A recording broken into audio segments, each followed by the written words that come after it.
illegal ham in the face? But bro, where's the banjo? Some sports shows try to give you hot takes, but only one can give you a big old piece of hot ham. Welcome to Illegal Ham to the Face, talking all Cleveland sports and, of course, food on our semi-famous Fat Boy Thursday. Here are your hosts, Fatty and Big Bry. But Dad, isn't it time for illegal ham in the face? But bro, where's the banjo? Some That's definitely a Fatty fail right there. Mess that one up. All right. So what's going on, everybody? Normally you see our faces on a Thursday, but we're doing a Tuesday night show tonight. Brian is going to be in Erie this week. So especially after the wonderful Browns game on Sunday, we figured we would do it live instead of pre-record so people can kind of get their comments in here. And man, oh man, Bri, what a weekend it was. So how was your weekend, big fella? Other than watching crap football all weekend, it was pretty good, I'd say.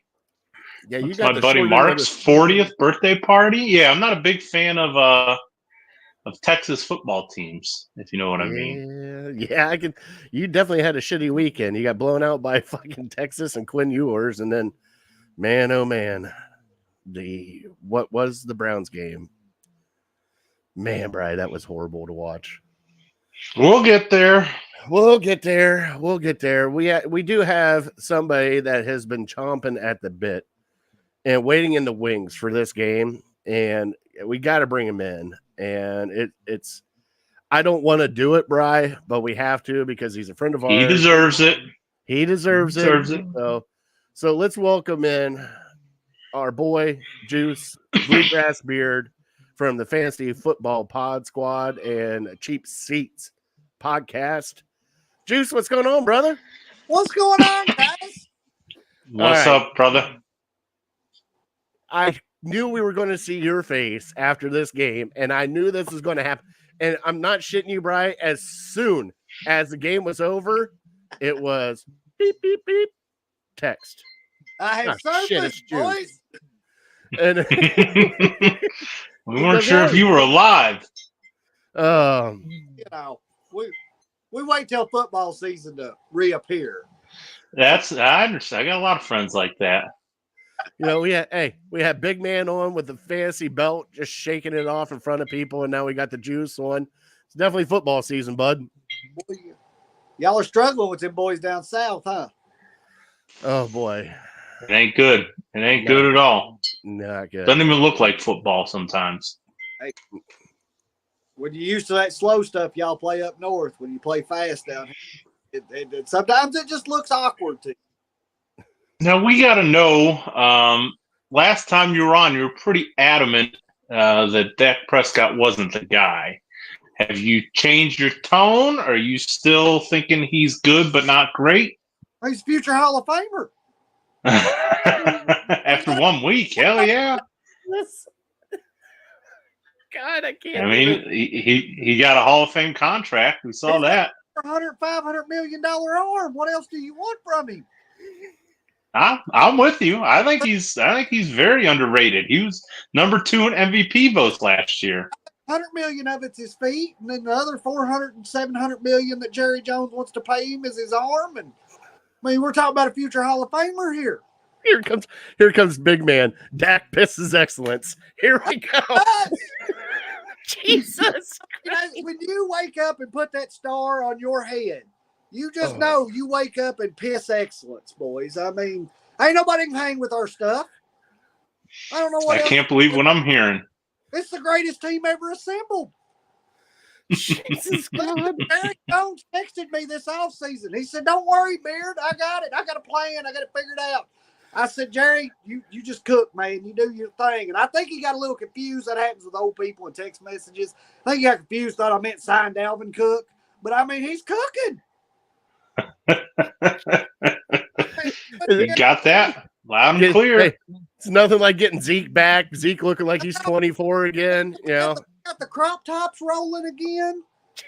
I mean, we're hurdling people. We got the greatest pass rusher to ever play football on the side. Looked like it on Sunday.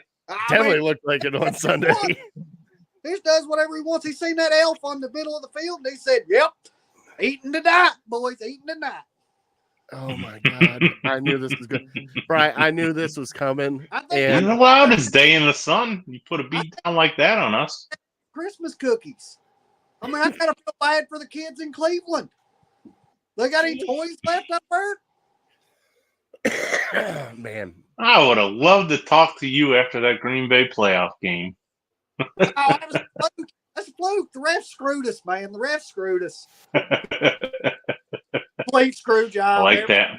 Absolutely. Yeah, they were out for you. I agree. Jerry Jones' revenge tour, bruh. One before he dies. How many years he's got left? Probably not many. Does he see the end of that contract?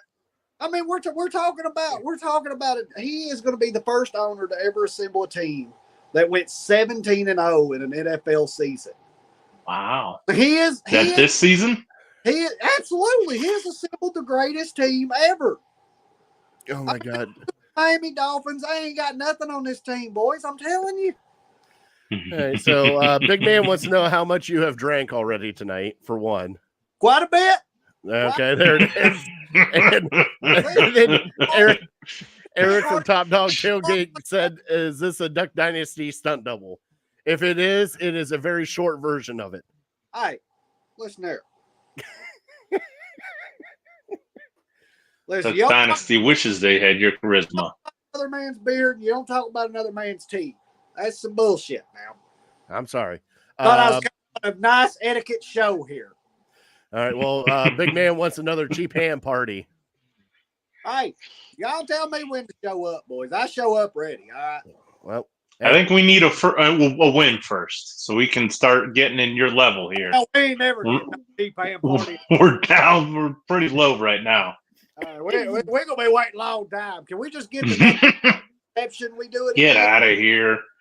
We got the cupcakes of the NFC East coming up with the Giants and the Commanders. So. Oh, them two teams, they're trash.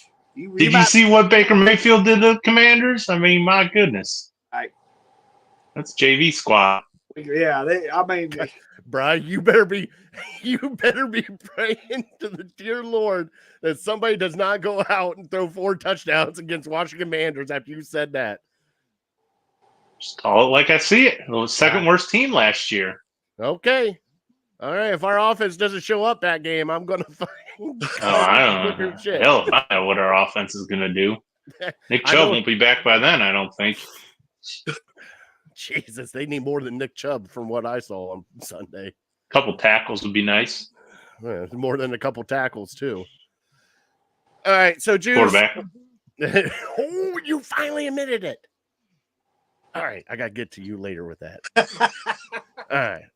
So, Juice, what did you – okay, now that you're done doing your heel turn and your Bret Hart Montreal screw job bit that you got going on right now. All right. What are you talking about? All right. What did you actually think of the game? Now I got be serious. No, be serious. Be serious. I thought your Brownies faced the greatest team to ever hit a football field. I think we know what he thought of that game. Question in here. We've got Diggs picking off anything that comes his way. We've got the billion dollar quarterback at this point. We've got CeeDee Lamb's the highest paid wide receiver and well deserved. We've got the crop top running all over people. What else do you want? Oh my God. We got a full pancake squad sitting up front. I mean, Juice, hey bud, but I need you to get ready for this one because Eric from Top Dog came back with another one. Said this dude is not Walker, Texas Ranger. Looks like Amish Mafia and Bam Bam Bigelow had a child. listen. Wow. That comes out with a performance like my Cowboys come out with, we can talk, okay? God, I love you. That's all I'm saying. Josh Allen. To the victors go the spoils. Okay. There's not enough liquor tonight, Bri. There is not enough liquor tonight. I'm enjoying this. It's nice to see somebody celebrating a good time. Listen, I felt bad for you. I had to start drinking Ohio whiskey so I could feel like that we didn't come up there and take everything from you, okay? Like, What are you drinking tonight? I don't know what the heck it's called. It's out of Worcester, Ohio. It's a flavored liquor. A what? A peach flavor? Yeah. You want me to go get the Out of bottle? Worcester, Ohio. Yeah, you want me to go get the bottle? Yeah. What the hell? I'm curious now if it's I'm not definitely Worcester. curious. I ain't far from Worcester. I'm only like, I don't know, half hour, 45 minutes. Eric says he probably likes the Lakers and the Yankees. Yeah, he probably does. Don't you? Don't Ohio what? State's getting close to that, getting close to the Yankees. So I have not said two words. To you I about was anything. I'm just saying. Look at that. All right, This is- peach whiskey. yeah. Minglewood Distilling Company. Mingle. Peach whiskey out of, yeah, I was right, Worcester, Ohio. Holy cow! The I'm writing it down. Minglewood. Me Yeah. too. Go now. find me some. Yeah, Minglewood Distilling Company out of Worcester. I never Ohio. seen that up here. Shout out to Minglewood if you want to sponsor the Illegal Ham to the heck Face yeah. show. Yeah, Listen, we would love to drink and your whiskey on there. I kid you not, boys. I've tried all. This beats Crown Peach. Shut up. Oh, it bops the floor with Crown. What about Bird Dog? Yeah, it beats Bird Dog. The only thing that I've had that's close to it is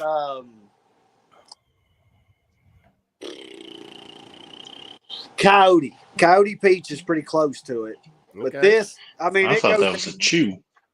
Well, I It mean, sounded- hey, that does sound like a chew. Timberwolf. I think Timberwolf makes a peach, I've had not Coyote. much.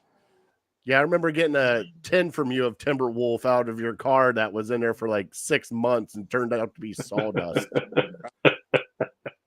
Timberwolf. Probably still pretty good. I've never had a peach whiskey though. I'm gonna have to try that. Oh, Sounds good.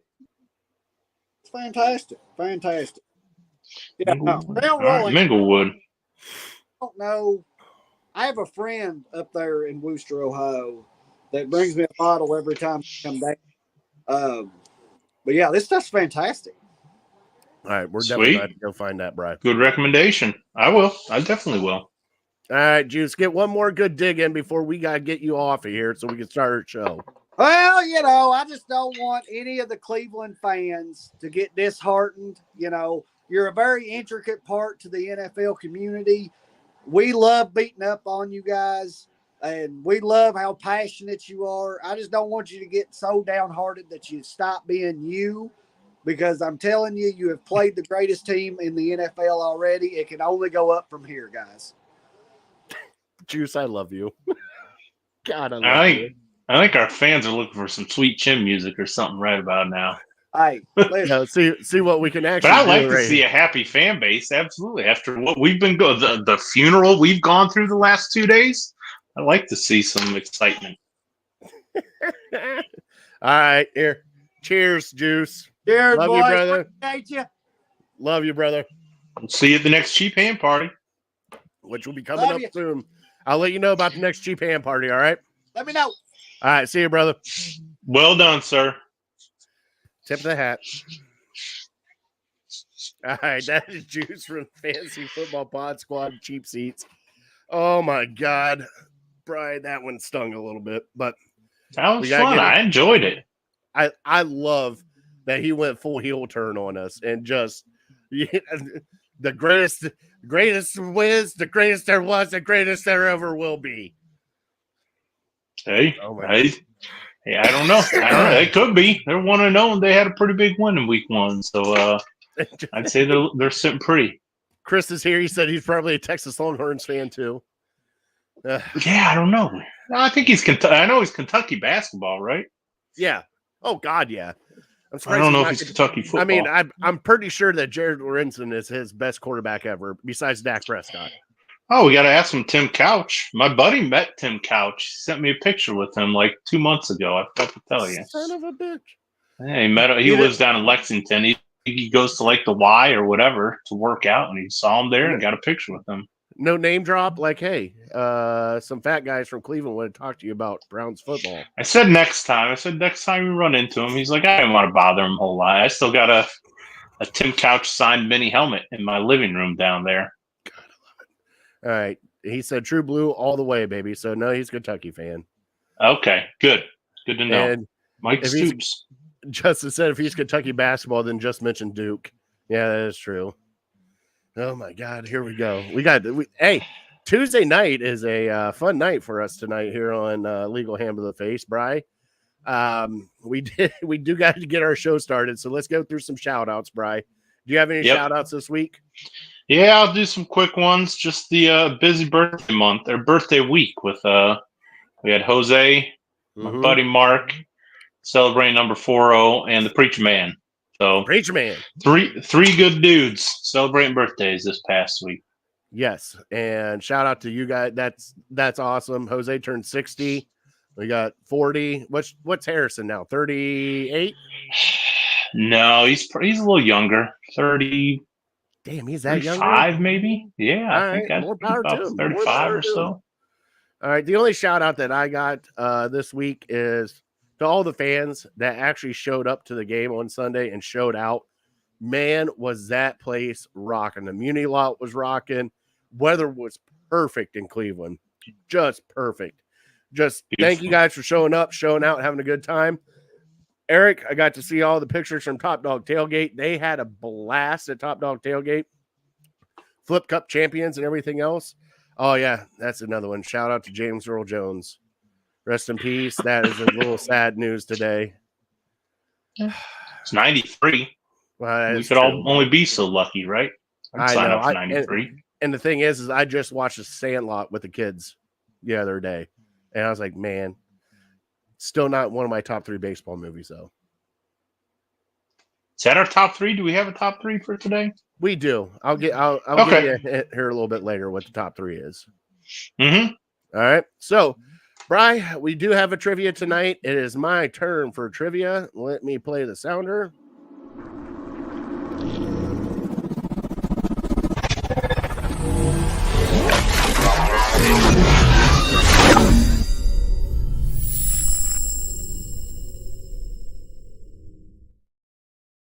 Trivia is brought to you by City Dogs Cleveland. Let's see here. Where's my puppy? Yep. Bacardi's still there, buddy. He's still there. We're going to be pimping out Bacardi until he gets adopted. The kennels are full. They got another 30 dogs this weekend, Bri. They need all the help they can get. Please, if you can, volunteer, donate, adopt, whatever you can do to help out a city dog. Go to City Dogs Cleveland or Friends of City Dogs. Get a hold of them. Beth will help you out too. All the links and everything else, they just search City Dogs Cleveland and you will find all the puppies there. Need some help, guys. We need to get these kennels cleared out. All right, so Brian, my trivia for you tonight is neither NFL nor MLB or NBA. Brian, we're going to go a little different on trivia tonight. Brian, we are going to go birthdays since we did have a week of birthdays last week and part of this week. Brian, I want to know from you what day and month has the most birthdays. Ooh. And I also definitely know the month. And also, what day and month has the least amount of birthdays? That one might be a little more tricky. Okay, so I'm Got ready. It? All right. Got it. Yep. All right. Let's bump some Cleveland headlines, buddy. Let's have some fun now.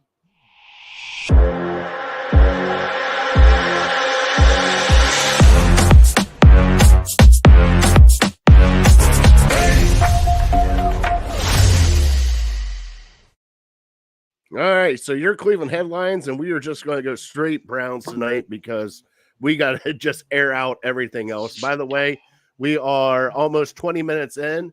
Right now, as we're getting ready to go into the Browns, we are going to go from PG-13 to rated R. There might be a few choice words from a certain fat guy here in a red hat that might come out that I do not want little children to hear, especially my little children, because they are down there with ear muscle and downstairs.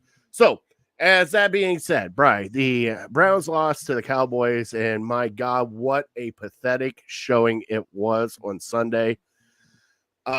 Just nothing like Bri. If we would have lost to the Cowboys, and it would have been just somewhat close. I mean, I took notes for the first half. I stopped keeping notes in like third quarter. I couldn't even do it. Brian, the Boo Birds came out with 5 minutes left in the first half. How did you feel about this Cowboys game, Brian? It was ugly. That's to keep it nicely. The Boo Birds, we've been saying all off season that as soon as Deshaun starts struggling, people are gonna bring up Flacco, gonna bring up Baker, gonna start booing, and sure as shit, what do you know? They did. As predicted, as a blind man could have predicted. There's just people that don't want him here, and I kind of want to let you. Hold on. It had nothing to do with his performance on the field. Oh, sure it did. Yeah, absolutely. Okay. But so I mean, quarterbacks have had bad halves before, so let's not act like, well, if it was just any quarterback that had a bad half, that we're going to boom. And there's been a lot of Browns quarterbacks that have been. I don't think that was just for the quarterback, bud. I think that was for the whole damn team. Yeah, but it was sparked by the quarterback. Now, I mean, when we were down, what were we down? 26-3 at one point. Mm-hmm. Yeah, I think people just had enough. And I mean, to a point, I understand it because there's so much hype. You're so looking forward to this game. Hype all day long. People have been in the Muni lot since 6 a.m. And then you finally get to the main event and you're let down pretty quickly. So for that, I do have sympathy. But yeah, it was a terrible, terrible performance by pretty much everybody. I don't know if we're going to do players of the game on offense or defense, but it's kind of slim pickings. There were some defensive guys that had some decent efforts, but even defensively, it wasn't good enough because, really the Cowboys called off the dogs at some point in the second half, and we're just trying to run the clock. So yeah, it's hard to find bright spots after that game. So I'll kick it back to you. I'm sure we'll get into all the fun stuff that we're going to talk about. Brian, I'm just disappointed as a fan. Everything else, like I got dad disappointment right now. My biggest thing from just watching this game is, yes, I know you're without tackles. One, to be honest, I know Deshaun did not look the greatest, and I can definitely say that he was not even close. Also, I believe that the coaching staff has a lot of fucking blame in this too, Brian, because you know what I saw? I saw Dallas do the offense that we should have been doing with Micah Parsons and only having two backup tackles. Let's just put it that way, because it was just sweeps, it was screens, it was everything else. One, we couldn't run the ball, Bri. We could not even come close to running the ball. We were a one-dimensional team right out of the gate. Number two, you have all this speed on the outside. You got Judy, you got Cooper, you got Moore. Why aren't those guys getting bubble screens or anything like that? I even marked down, Brian, I finally did. I got to see my tight end screen, buddy. My tight end screen came out quicker than shit, and it still got nothing. They made you one-dimensional and just punched you right in the mouth, and they did not even think about your run game at all. Your run game did not scare them one damn bit. And Micah Parsons did whatever the hell he wanted this game. Wherever he lined up, whether it was left tackle, right tackle, over top of Tonio, over top of Teller, everybody. He wrecked this game on the defensive side. And at that point in time, I blame the coaches more than anybody else right now, because you have a 425 game that is 99% on national TV, and your team came out and flopped an egg like you. 15 penalties, Brian. You got 2 freaking first downs. 15 penalties? 15 penalties. And guess what? Holy cow. That's more than I thought. Brian, guess what penalties they were? Illegal formation. You even got a penalty on a damn kickoff formation. How does that happen? I missed that. You gave up a blown coverage right out of the gate, their first touchdown, Brian. You gave up a punt return for a touchdown, Brian. Yeah, that hurt. Like, this is... Ooh. Like, this is not the team that we signed up for this year, Bri. This wasn't even close to it. And the thing is everybody kept pumping us up. Everybody's like, oh, yeah, they're going to be all right. They're going to look good. Sean's good. His arm is fantastic. He got extra velocity on the ball from his quarterback coach. You got Ken Dorsey sucking the air out of the room in there, too, saying everything's going to look great. It did not look great, and it did not look fine. Right. No, I agree. And I mean, it's even who was expecting like people to overreact like crazy. People are losing their ever loving mind based on one game. Like they think that this is what the Browns are. They will never get any better than what we showed in that first game, and we just need to blow it all up, and we're going to win 4 games. Brian, I'm not even saying I didn't know this needs to be. No, fixed. I'm not saying you. I'm not saying Okay. you. I'm saying I hear it all day long. I'm saying you are remarkably measured for based on what I've heard over the last 2 days. Oh God! Like I have to shut it off like at least 10 times a day to like I just can't take this anymore. Like people, when did Browns fans become such drama queens and just this is the worst thing ever. He's the worst. Like we went through 0-16. I'm pretty sure we're not going to go through 0-16. And I know expectations are higher than 0-16, so that's why people are freaking out a little bit more. But just give me one more, deep breath. and then go for it. And Sure. I'll give you the floor. I think the reason why, Bri, and I know that people have gone to greener pastures. They're not part of this team anymore. Anything. I think the reason why this hurts so bad is right now your own one. Fucking Pittsburgh Steelers won a game without making a touchdown. 16. You had Baker Mayfield. Granted, it was Washington. 4 touchdowns. Looked like a freaking Hall of Famer, and we're sitting here with this shit. Like it was like, here we go again. Shovel more shit, throw it in the pile. Shovel more shit, throw it in the pile. That's where we're at. And like I wanted a glimmer of a team, Bri. Just a glimmer. We didn't even get a glimmer of hope. Like, yes, oh my God, Deshaun Watson's touchdown pass. He actually threw an out route, which I probably could have thrown to Jerry Jeudy. All right, whoop-de-doo. Like, I just want to see a team just come out and actually, Brian, they quit. They fucking quit out there on us. Yeah, I don't. Everything that I've been hearing is just that everything's been about Deshaun. This quarterback's a lightning rod, and he's taking it from every single angle. And I'm not here to tell you that he played a good game. I'm not even here to tell you he played an average game. He played like a 2 out of 10. And he, other than that one drive, if he didn't have that one drive, he might have been a 0 out of 10. But I mean, if you're really level-headed and you look at it, there's reasons for why he was so terrible. I mean, the offensive line, the tackle situation was not good. I know we're all, I don't know if it's strictly an Ohio State thing, but we're all like very enthralled with DeWan Jones, and people were calling for him to make the Pro Bowl last year, and he had an awful day. Some publications had him ranked as the worst tackle in the league. I don't know. I can't speak to that, but I will cut him some slack because he is coming off a knee injury as well, and he was at least out there. And this is the worst matchup he could possibly have. He's almost 400 pounds. He's going against maybe one of the fastest guys in the NFL, and he's a linebacker. Like he raced a couple years ago at the Pro Bowl. Micah Parsons raced Tyreek Hill and beat him. So Micah Parsons is one of the fastest. So like it's just almost an impossible matchup for DeWan Jones. Like he's just that's why I'm frankly surprised that he's done as well as he has against TJ Watt because yeah, these speed rushers are just going to give him fits. And you wonder if we're going to second guess the Bill Callahan stuff. Why can't we run the ball? Is it because we didn't have our 2 starting tackles? Is it because we didn't have Nick Chubb? Is it because we didn't have Bill Callahan? I don't know.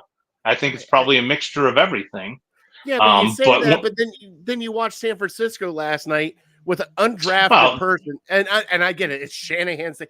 I get it. But Shanahan and Hall of Fame left tackle and an offensive line that's played together. I mean, it's difficult to run the ball. So what I don't understand is why doesn't everybody just kind of emulate. Is it just an ego thing? Just look at Kyle Shanahan and what he does and just do it. Now, I understand that's very simple and saying, but yeah, our run game was virtually non-existent. And so when Micah Parsons knows that you're going to have to drop back and pass 80% of the time, he's just going to pin his ears back and get to the quarterback one way or another. Yeah. And then, when our quarterback, listen, Deshaun Watson, let's call it for what it is. He has rabbit ears a little too much. What he needs to do this week is he needs to stay the heck off of every single media, social media, radio, television. He needs to stay away from everything because clearly he was rattled by our home crowd. And honestly, I think it's a great thing, not a good thing, a great thing that we're going on the road this week. Oh yeah. Right now we have a home field disadvantage. You want to shout out the fans. I understand that, for being loud and whatnot, but the fans don't give us a home field advantage. Maybe they do for the defense, but they're not helping the quarterback at all. And they don't care. A lot of them don't care. They say you're making X amount of dollars. You should be tougher than that, which I kind of said last week. Like, well, a lot of people want to be right more than want to see their NFL team succeed and have success. And so what do? You get liquored up and you boo, and it's just not helping your team. So but yes, for one thing, to put it on his shoulders, he does have rabbit ears and he listens to the crowd. He was afraid as all get out to throw an interception. So that's why he's throwing these short passes all over the place. And you can only do that so much. Defensive backs are going to know that a short pass is coming. So they're going to jump on everything. And then he started throwing it deep a little bit. But even when he was throwing it deep, he's throwing it out of bounds. And, not even out of bounds. That was like 4 rows into the bleachers. Well, right. And so uneducated fans are going to think, wow, he's just terrible. He's just horribly inaccurate. No, that's not the case. He's throwing it away. He's essentially throwing it away because he doesn't want to throw a pick. So he took his time. He saw the routes and he just threw it up and he threw it out of bounds because he doesn't want a guy picking it off because he knows he's going to hear all those boos again. So yeah, it's not like he's that terrible of a quarterback to where he's throwing it 5 yards into the stands or whatever. So yeah, let's just get that out of the way now. That's not him being terribly inaccurate. That's him throwing the ball away and just in the direction of a receiver. But yeah, he got the hell beat out of him. I'm not saying he didn't. No, I know. And he was skittish. He was skittish in the pocket. He got hit so much that he started, like Sam Darnold said, he started seeing ghosts. And even when he did have time, he's not trusting that he has time. I think he kind of looked to me like Jeff Garcia. Mm-hmm. He had all that success in San Francisco, and then he comes to Cleveland, and he's getting beat up, and he's looking to evade the rush rather than keeping his eyes downfield. And so, yeah, another people that I put blame on that nobody's really talking about is, and I don't know if this is entirely true, but I kind of put blame on our training staff as well. How do you have this much time to get Jed Wills and to get Jack Conklin ready for this date, and you tell me they need one more week? Okay, I feel like if it's that close, why not just start the process a little bit earlier to where, especially Jed Wills, we don't know what's going on with him. His might be a contract thing, but we need him now more than ever. Right, I don't even think it's a contract thing, but you also got to factor in, one, I can understand Jack Conklin. All right, now I'm going to give you my piece on Jack Conklin. I understand Jack Conklin because for the past 2 years here in Cleveland, Jack Conklin has missed an entire season. And they want to make sure that he is 100% ready to go and come out of the gate. Sure. Now, Jed Wills just started practicing a little bit like a week ago. You're going to throw a guy out that has not even practiced, and it has nothing to do with training. I think this is just like a health thing for him. But when he got hurt, it was like, they're talking like, yeah, it might be a month, maybe 2 months, and then he should be all right. And we're looking at 9 months now. So, but Brian, it was supposed to be. We never got answers. Well, they did come out with that. It was supposed to be a scope. He actually had like true knee surgery. Like it wasn't a scope to repair anything. Like they actually got in there and said, "Oh shit," and had to repair more. But do we know what the injury was? They never tell you what the injury is. That's what I'm Christian saying. McCaffrey. Nobody's going to tell you what the injury is. Yeah, so I mean, as a fan who's sitting way back looking at it, I think of like, so you're telling me they're really close, and you couldn't have gotten ready 1 week earlier, and maybe not. Maybe they'll tell me, yeah, you're an idiot. You don't know what you're talking about. We can't just make knees heal quicker. But man, it was. And then you next go to Andrew Berry. Like, we all know James Hudson is not a left tackle, and he's out there playing left tackle. And I think of, again, not trying to take blame away from Deshaun because he played terrible.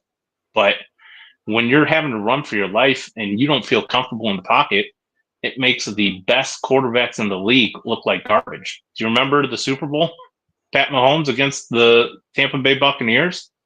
He didn't have tackles. And so he put up 9 points that game on the biggest stage in the world and what everyone considers maybe the best quarterback of all time. That pass rush got to him, and you can't feel comfortable. You're running for your life. It makes the defense, it's so easy for them to jump these short routes, and you don't have time to wait for guys to make a second move. So, and then like every time I felt like, okay, we have a chance here to get some momentum, guys are dropping passes. Njoku had one right in the middle. Elijah Moore had a couple. Now the one was short, so Deshaun didn't throw a perfect ball, but it was in his hands and he dropped it. And then the other one went off his hands and got picked off. So yeah, Deshaun's going to take all the blame, and he did not play well enough to win against the Dallas Cowboys. That's for certain. But there's a lot of guys on offense. Like I said, it's going to be hard to pick a player of the game on offense. So I think maybe that's just how it is. Let's not kid ourselves here. We're missing a Hall of Fame running back. We're missing an all pro left tackle or right tackle, and we're missing a top 10 pick left tackle. So when you're missing, and for half the game we didn't have our Pro Bowl tight end. Yeah. So all these things added up. Do you really think we're going to put up 28 points against that defense? I mean, people want to be naive to this stuff and not use their head and not live in reality and just say, oh, we should do this. Well, Vikings put up this many points against them last year, so we should be able. No, I mean, the more you think about it, the more it kind of starts to add up. You throw in the fact that we didn't play in preseason, how much that really affected it, I don't know. Did it affected it a little bit? Probably. I don't know if you had a great opportunity for Deshaun to go out there in the preseason because you're having to throw him out there with these tackles, and every time you do that, that's a risk. So then the last thing before I turn it over to you is, let me see if you can get this trivia question kind of. What do these 4 quarterbacks all have in common? Well, 2 things these quarterbacks have in common. Joe Burrow, Kirk Cousins, Daniel Jones, Aaron Rodgers. They all threw for under 200 yards. That's one of them. Quarterback rating wasn't the greatest. I think they even throw interceptions too, didn't they? They all finished the year with season-ending injuries last year.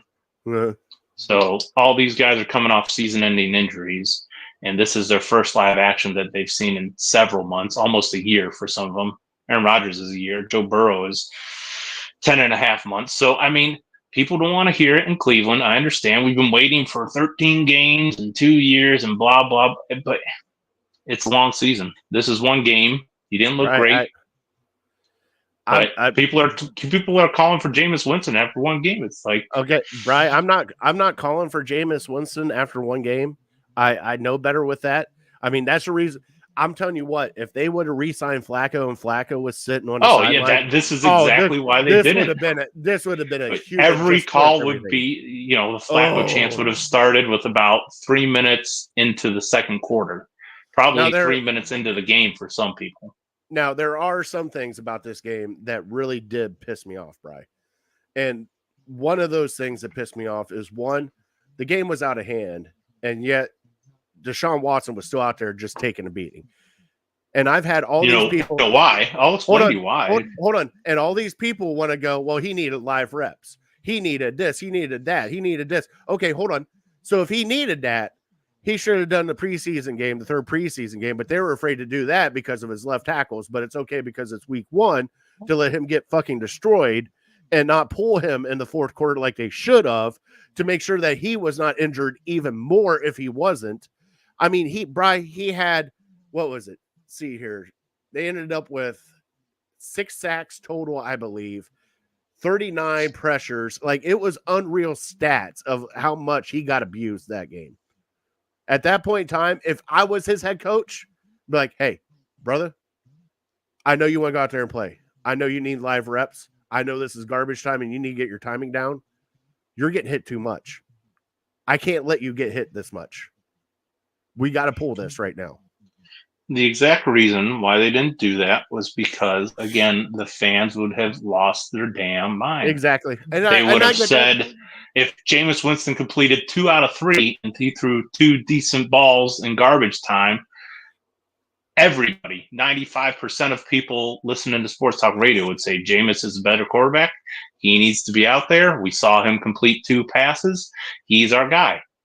That's the first thing. The second thing, Jameis has experience in the league, and so he's a little bit of a more credible backup than some of the guys we had. But yeah, I think also you'd have people saying, well, Deshaun Watson doesn't care. Well, Deshaun Watson's on the sideline counting his money. We've heard it. I mean, we've heard it leading up to this game. I get that. That's exactly what they would say. You know it, and I know it. He has $230 million. What does he have to finish the game for? He can let his teammates get the hell beat out of them. He has $230 million. He's good. He's fine. Let him just sit on the sidelines. You know exactly what they would say. I understand, but guess what, Brian? I'm not talking about the fans. I'm talking about what should happen. And if the fans control what you do with your quarterback, whether he plays or he sits out or anything like that, then you have other fucking problems in this front office and this organization. But it does, and that's why we agree that they didn't bring Joe Flacco back.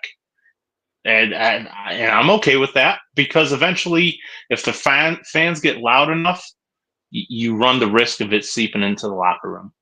Maybe they hear it all week long, and then they start thinking like the fans do. I'm not concerned with the Browns. I think the Browns will be fine. They have some very winnable games coming up. Yes, if they play like that again, if the offense plays like that again, you might not win 3 games. But I'm not dumb enough to think that they're going to have that performance every single. Eventually, We're going to get healthy. Eventually, we're not going to play a top 5 defense.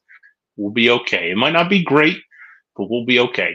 Okay, so Brian, now that you said that, though, we do have some easy games. Jacksonville didn't look the greatest their first game. All right, they should have won. I'm worried about this. This is the toughest game we have in next month. I think this is going to be a tough game too, but also you have this, and you have 2. You got the Giants and the Commanders, right, back to back, right? So at that point in time, the Raiders might be in there at some point. I can't remember when we played the. Yeah, the Raiders are in there. Commanders. Too. Yeah. So with that being said, though, if this offense keeps the pace that it's going right now, Brian, how long's your leash then? Are you giving him the full season?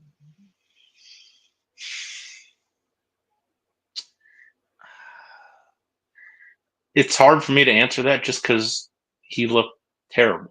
And, can we really put up with 17 games looking like that? I don't think so. So then how long would the leash? How long? If he plays that bad, he played terrible. If he plays that bad, it's a hard question to answer, because if he plays that bad, we will be 0-5 or 0-6. And then at that point, is it even worth, making a quarterback change to try to make a run of the playoffs? So at that point in time, if that happens, is this a failed experiment then? If he cannot come back to any sort of average quarterback form, if he is this bad going through, when is the Band-Aid going to be ripped off on this? That's what I'm trying to say, because Brian, I'll give him, something? to be honest, I will give him this entire year. I will give him 1 full year as a Cleveland Browns quarterback. And if it does not change at all, and he doesn't have to be elite. I don't care if he's elite. As long as he looks like a competent quarterback in the NFL, it would be a different story. But if this offense that they brought in, hey, wide receivers for him, they brought in an offensive coordinator for him, they built this offense around him, and if this offense can't get going within the first 5 games, Brian, we're in fucking boatload of trouble. Of course we are. Oh, absolutely. That's why, I've never been happier to have a road game than I am now. And then, again, people are going to think I'm blaming the fans, and I kind of am, because by you booing, you are hurting the team. But so I think he needs to almost have a road mentality at every single game. Be like, I'm going to go in there. They're going to boo me. This is just how it's going to be. But as far as the leash goes, man, we're so committed to him. I can't see us pulling the plug after a month. I mean, that to me, that is absolutely ridiculous. Okay. But so I think at least you need to wait until you get your full arsenal of offensive weapons back and give him at least 3 or 4 games of having Nick Chubb and his 2 tackles and hopefully a healthy Njoku come back by then. I know there's no guarantee for that, Brian, obviously. But Brian, this offense hasn't been around Nick Chubb. This is all about Deshaun Watson. Deshaun Watson makes everybody else better. Doesn't matter if you have a Hall of Fame. But it's still Nick Chubb. I understand that, but that you just saw San Francisco with the 7th round or no draft pick, running back do what they did. Right. So it doesn't. At that point in time, the quarterback should be able to take care of everything else, right? Yeah, that's the end goal. Is your quarterback is going to be elite, but right now we need to get him to average first before he's not going to take this huge step. People are like, well, if he comes out and he throws for 300, like I said last week, if he throws for 300 yards, I'll be behind him. He's not going to go from what we saw on Sunday to throwing for 350 and then 340 and then 370. It's not going to happen. I mean, if you've watched any football at all, you know that that's not how it works. He's going to have to build, like we saw last year, and nobody wants to hear it again. But he's going to have to build it up. And what we mean by build it up, some people want to use the term shake off the rust, and they don't want to hear it again, which I understand. But I'm living in reality. It's going to take time. We need to get all our guys healthy and incorporated and comfortable in this offense. And, we need to build, more than anything, we need to build confidence. We need to have Deshaun build confidence. He has 0 confidence right now.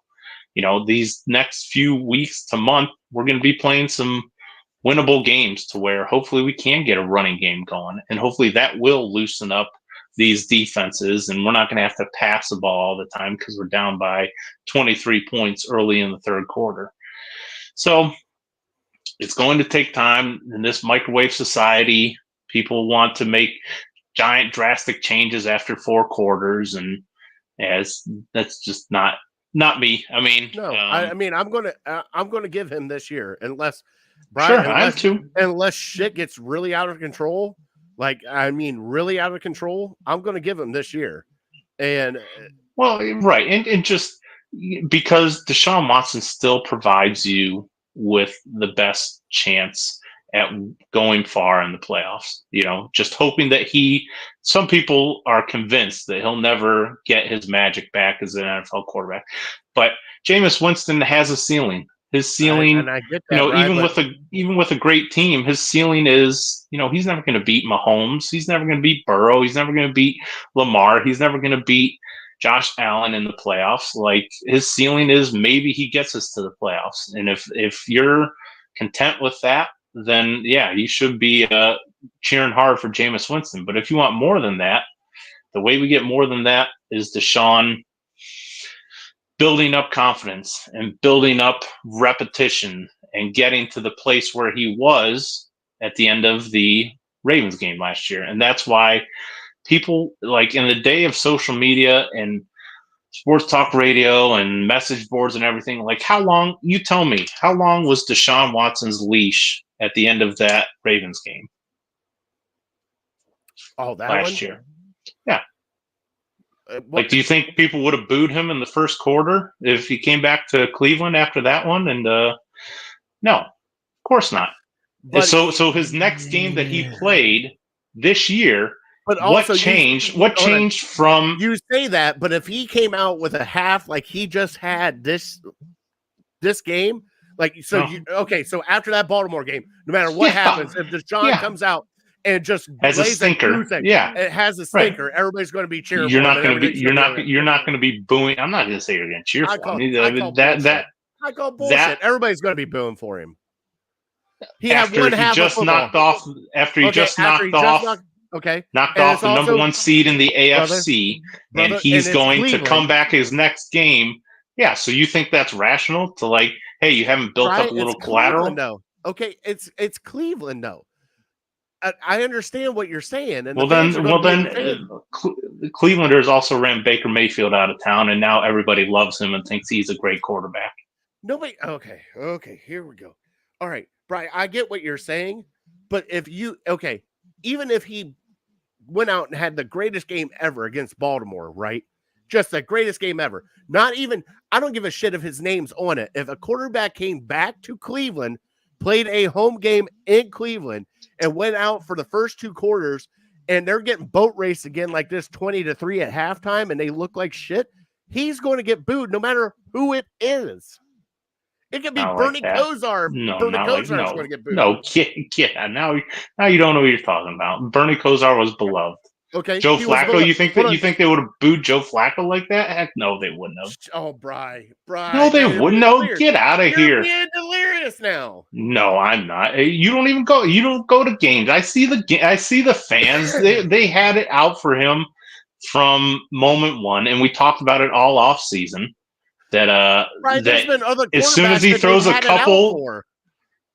yeah, Derek Anderson was one eventually, but it takes time to build up to that. I'm just saying, everyone just gets caught up in these reports and everything and what's said. And yes, he didn't play good. I understand that, but people are. It frustrates me to no end that people are the way they are after one game. And again, it's a terrible game, but it's one game. Guess what? Who's in a better position right now, the Browns or the Ravens? The Browns are. Who's in a better position, the Browns or the Bengals? The Browns are, because the Bengals and the Ravens both lost to AFC teams, and the Bengals lost to a layup team. Okay. So I get what you're saying there, but they also lost, Brian. I don't give a shit if it's an AFC or an NFC team. I understand what you're saying for the division, but then you have Pittsburgh that went out and won without any fucking touchdowns.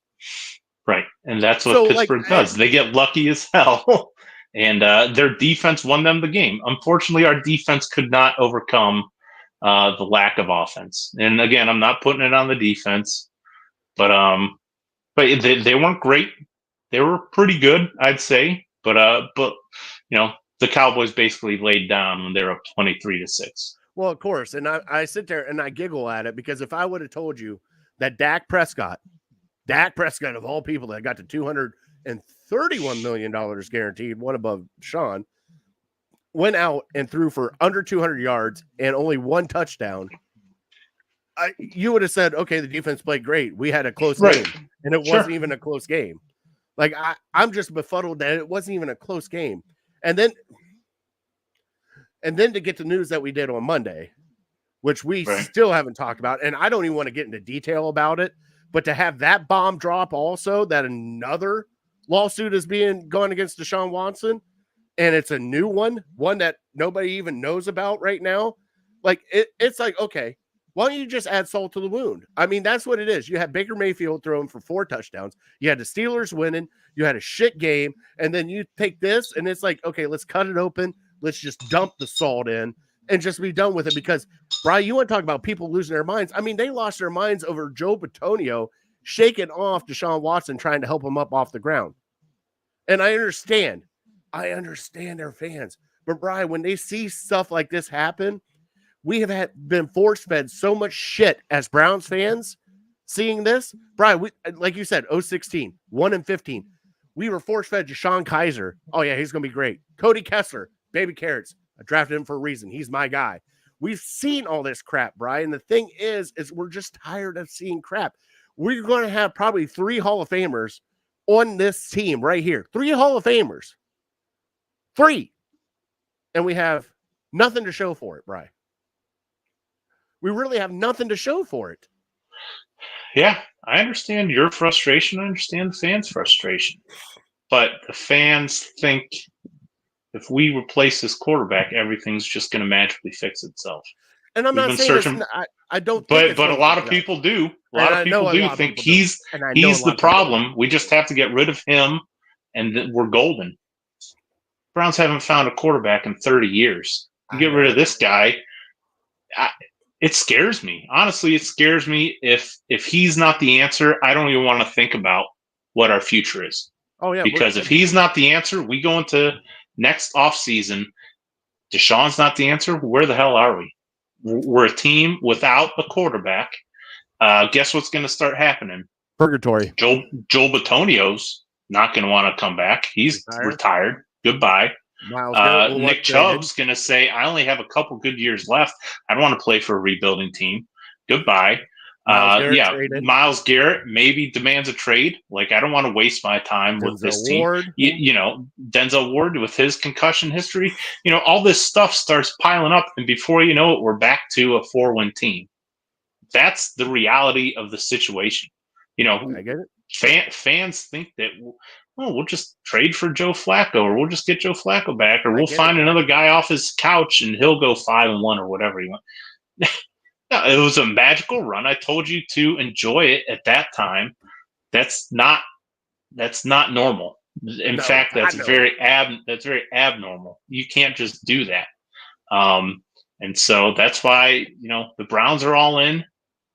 As a fan, I have to be all in because, like I said, I'm scared to death to think of what happens if Deshaun Watson is absolutely terrible.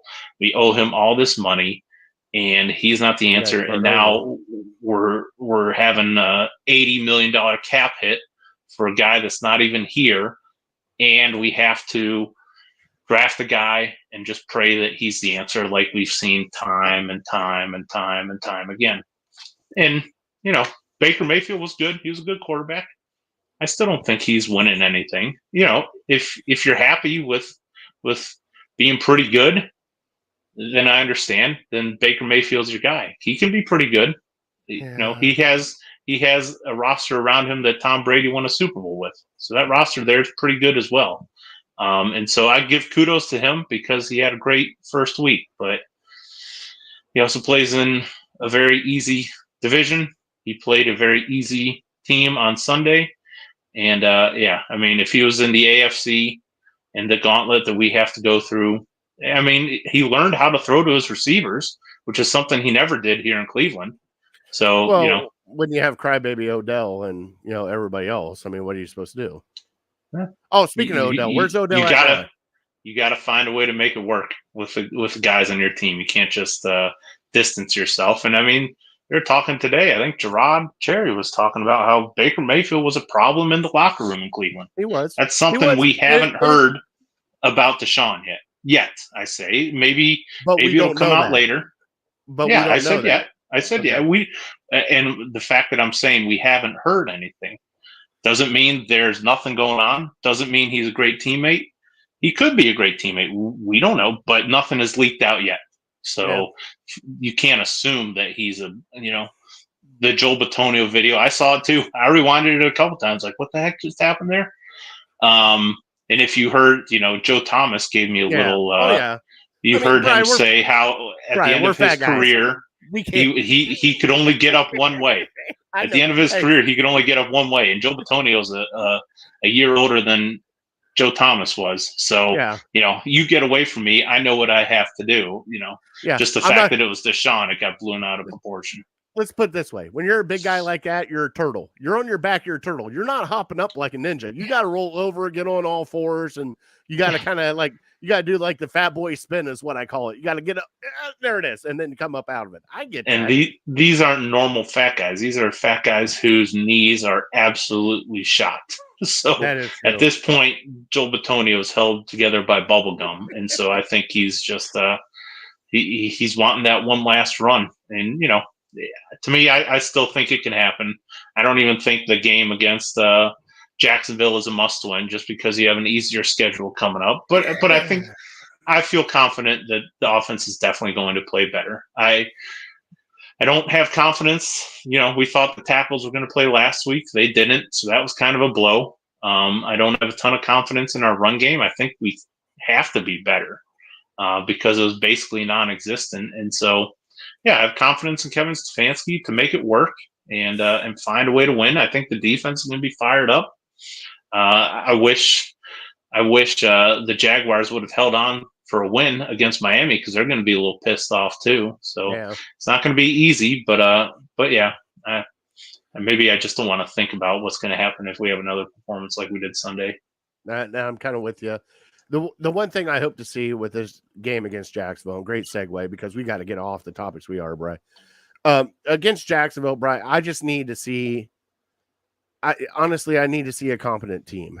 I cannot see the game plan that they threw out there trying to just force feed Deshaun throwing the ball. They need to go back to where they got to trust everybody on that team and not just Deshaun to take care of everything. They have got to run the ball. Brian, that's the only way that play action and everything else is going to work for this team is if they run the ball. They have got to get a running game. And guess what? When Deshaun Watson is your second rusher and he's rushed more than Ford had, I think, like 40 yards rushing, but he caught, I don't know how many balls out of the backfield. I think he was the leading receiver in the backfield with the receptions. But it's just like you got to have a running game in this. And it doesn't have to be a stellar running game, just enough to fear that they're going to hand off the ball. Oh, shit, we got to kind of suck it down a little bit. The Dallas cared nothing for your run game. We have got to start running the ball, Bri. And we have got to, I'm not saying smash mouth of 4 downs, 3 yards, cloud of dust. Like, you got to get some big yards with this run game. And I think that's what needs to change for this Jacksonville game. And I think if you change that and some little minor things happen, because the defense is going to be pissed off when they go to Jacksonville. They're not going to be a little bit pissed off. That defense is going to be they're going to be chomping at the bit to kill somebody at that game from all they had to go through this game. So, I mean, Brian, what do you think? Yeah, they're going to be pissed off. You got to keep your emotions in check. You got to play fast, physical, and in control. But fucking Juice says Jacksonville doesn't have Micah Parsons. You'll be okay. He's kind of right. They got Josh. They got Josh Allen though. He's pretty good. But yeah, he's a quarterback. Parsons. He's fine. Not Micah Parsons fast. But yeah, so go back to their offense and just. I'm still maybe a little confused by this hybrid offense. It seems like we're running the Ken Dorsey offense, but Kevin Stefanski's calling plays. Like that doesn't really make a whole lot of sense.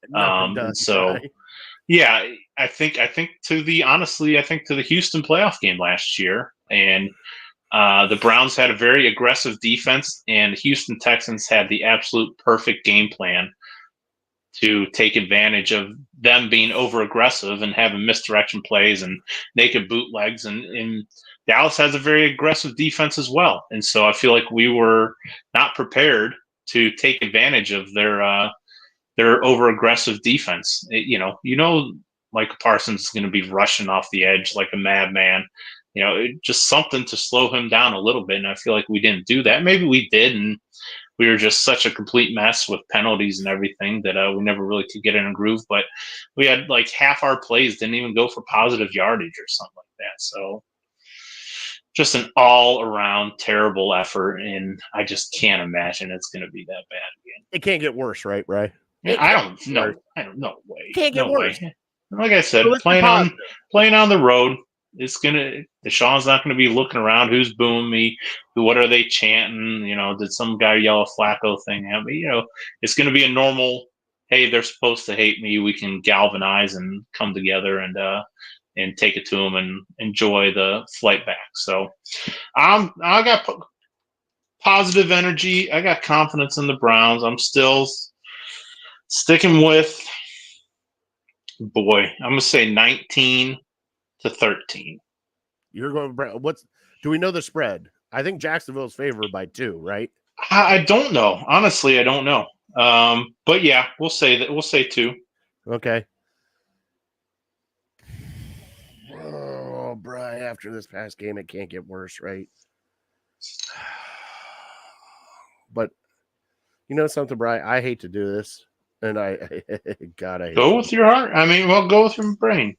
I think with everything that has happened this week, just week alone, with all the news, all the national, all the other crap that's coming out, Brian, I gotta take Jacksonville, and I'm taking Jacksonville at home, 24-14. All right. I saw nothing from this offense. We still don't know if Conklin's coming back. We don't know if Wilson's coming back. Brian Njoku is out for a limited time. They brought in new tight ends. I don't like the start of this season so far. And I think that this game could get very stupid and very ugly quickly. Sure. Yep, that's fine. And it's one other thing that was very kind of odd to me, and I think I mentioned something to you on Saturday, but I didn't know. So I saw Friday night that Deshaun's dad passed away, and nobody said anything at all about it until I heard somebody mention it on Monday. So leading up, it came out. So he had that on his head. Well, it sounded like he lost a friend and a former teammate as well. So, he's human. So that, that stuff's going to affect you. But again, nobody in the national media will bring it up because they don't want to make Deshaun Watson a sympathetic figure. So they said absolutely nothing about it. So, Brian, it did come out. Mary Kay actually brought it out before the game and everything. She actually talked about it on Friday. Local media. Okay. Yeah, local media brought it up. Local media came out and, they did know about his passing and everything else. And then, we talked Saturday about, his friend passing and everything else. And we were kind of like, is Deshaun going to play?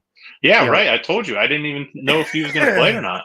Yeah. So, it did come out. But, and I get that too, Brian. You have that along with everything else. Everybody's human. I get that. But it was almost like the perfect landslide for Deshaun Watson. One thing happens, then another. I think they started getting their momentum. And this is the last thing before we move on, because we got to get off of this, Brian. We got to get out of here. But the last thing that I saw, and I wrote down in my notes, when they were down at that 4th and 2 or 3 there in the first quarter, all right, and then DeJuan Jones had the false start. I think that was the start of their momentum. And when that happened, I think that just killed everything, because at that point in time, it was like, okay, what the hell? And then also, right, give Dallas's kicker some damn credit, man. They were actually going to trot his ass out there for like a 74-yard field goal. He hit the 66 in Cleveland, which was the greatest kick of all time, because Justin Tucker hit his in a dome. So hitting it on natural grass in, not a ton of elements, but and then they called it but in out, Cleveland, right? It's not easy. No, delay a game. So to me, he's unbelievable. He really is. He can absolutely be better than Justin Tucker. Absolutely. He's only a second-year kicker. Hold on, writing that down right now. Oh, yeah. Bold prediction, whatever you want to call it. Better than Justin Tucker. So I thank God that he's in the NFC. Like, if he was Pittsburgh, Pittsburgh kicker had a pretty good day as well. But that dude is unbelievable. And I stole him in some fantasy drafts, and he won me some weeks this week. Because, he was last year, his rookie year, he was like 10 for 10 from 50 as a rookie. He's just unbelievable. So, yeah. Well done, Juice. You got a good one there. All right. So, obviously, no Fat Boy Tuesday or Thursday tonight. We will pick that back up next week. We definitely got into heavy because of the game that just happened, especially with the home opener. But we will do our trivia tonight, Bri, first before we get in our top three. So, Bri, the trivia that I asked you is what month and date has the most birthdays and the least birthdays? So I'm pretty positive that September has the most birthdays. Is that correct? Yes. September has the most. I went with September 4th. September 9th has the most birthdays. Yesterday has the most birthdays, followed by the 14th and I think it's the 24th. The Just most missed birthdays. it. Now, Do you know anybody on the 9th? September 9th birthday? I do shout not. out? Is it? Neither do I. My cousin's is today. Is today the 11th or 10th? 10th. Yeah, my cousin Pat. Shout out Pat. Do you know why the 9th is the magic number? I'm guessing it has something to do with, without doing the math, Valentine's Day or New Year's Eve. New Year's Eve, big fella. New Year's Eve.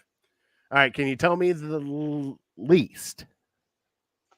I figured out my brother and I, before we get to that, my brother and I figured out I was a Valentine's baby by doing the math because I was like 6 weeks premature or something like that. So that was a little jarring. Yeah, I don't want to think about that much. Hey, we went back for the kids. We traced it back to Ohio State game for the kids. Ohio State and West Virginia game for the kids. We know exactly what Oh, day boy. it was. Sorry, kids. Nope. Yeah, I'm definitely sorry, kids. So I said, so least, I'm just going based off of common sense here. I said February, least amount of days. Okay. Do you have a date? I was putting my thinking cap on. I said February 29th. There it is, Boom. brother. Nailed it. February 29th, oh, yeah? Leap year has the least. Yeah, because 1 every 4. By the it's way, almost cheating. Actually, my nephew is a leap year baby. That's cool. Very cool. So he celebrates it whenever he wants to celebrate it, which is nice. But also, the second, Christmas Eve, Bri. Christmas Eve. Okay. Is the second least. That's surprising. It's crazy, right? Yeah. And that is all brought to you by City Dogs Cleveland. Please go help out City Dogs Cleveland as they are trying to clear out the kennels. Let's bring up Bacardi here again. All right, Bacardi. How is that dog not 2-year-old dog? Cute. Not adopted.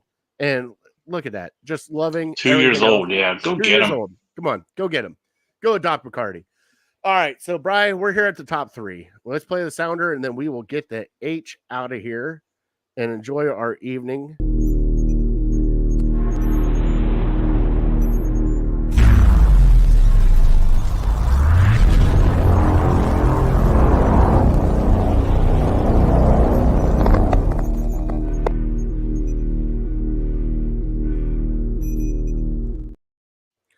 All right, big fella. I told you I'd surprise you on this one, and I know you watched a lot of Week 1 football.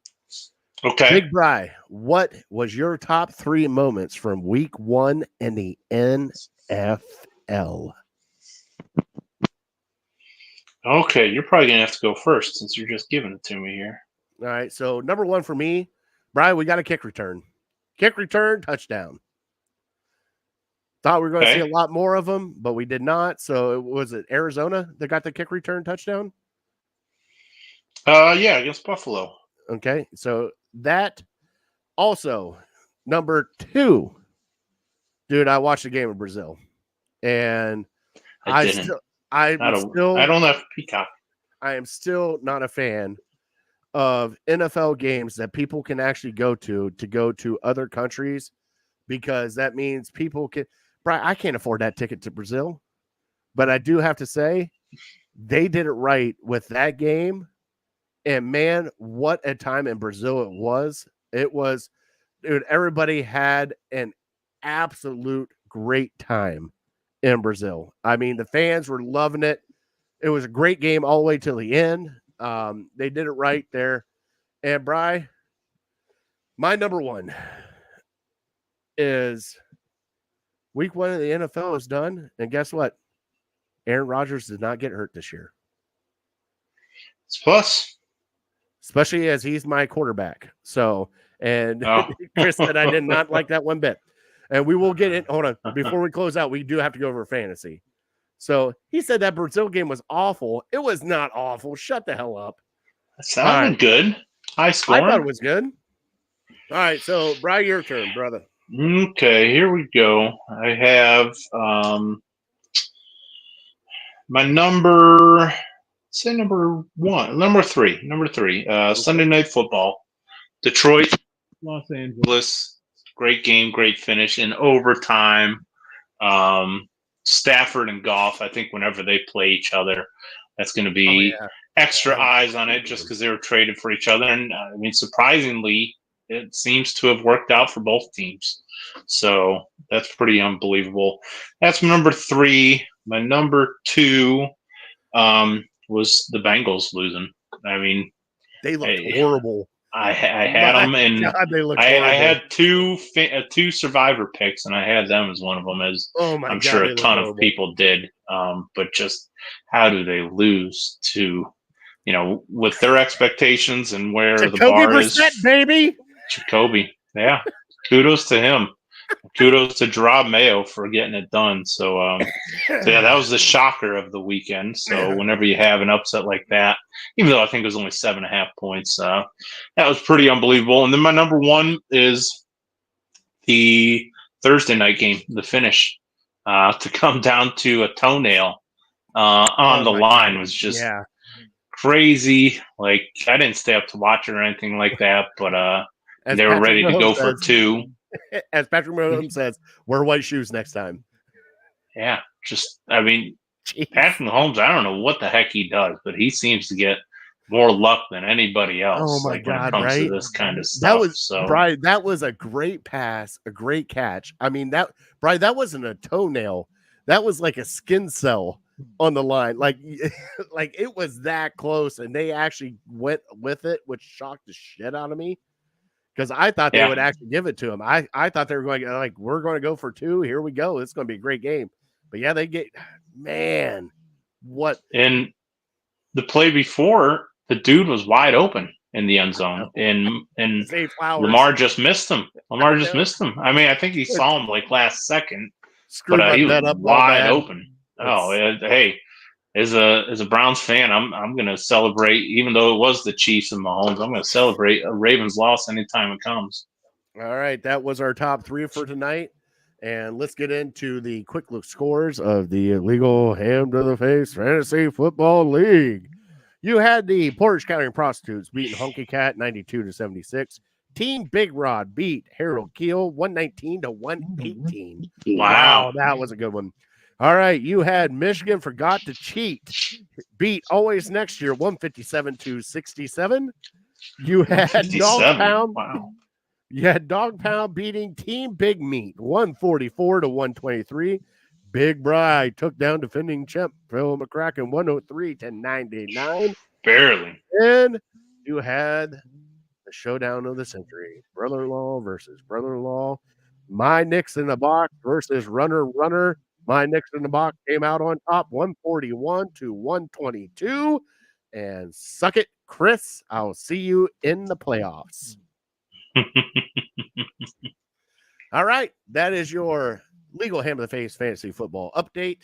Guys, thank you guys so much for watching us tonight. Please go like, subscribe, share, follow, all that stuff. We will be back next Thursday night. 7:00 p.m. here on Illegal Ham to Face and Network 216. And just Chris, nice one, Jared. I told him as soon as I saw Saquon Barkley go for 3 touchdowns, I'm like, I'm going to be giving you shit the entire time. I kept sending him Justin Timberlake with my Knicks in the Box. Oh yeah, it was great. It was great. It was a great weekend for me, Brian, especially with that because I get to rub it into my brother-in-law. All right, Brian, we're here at the end of the show. God bless him. God bless you. God bless America. All right, I am that fat guy. We are Legal Ham of the Face. We thank our troops and first responders for everything you guys do. And we are definitely uncorked, unloaded. We're out. We'll see you guys next Thursday. Have a good night.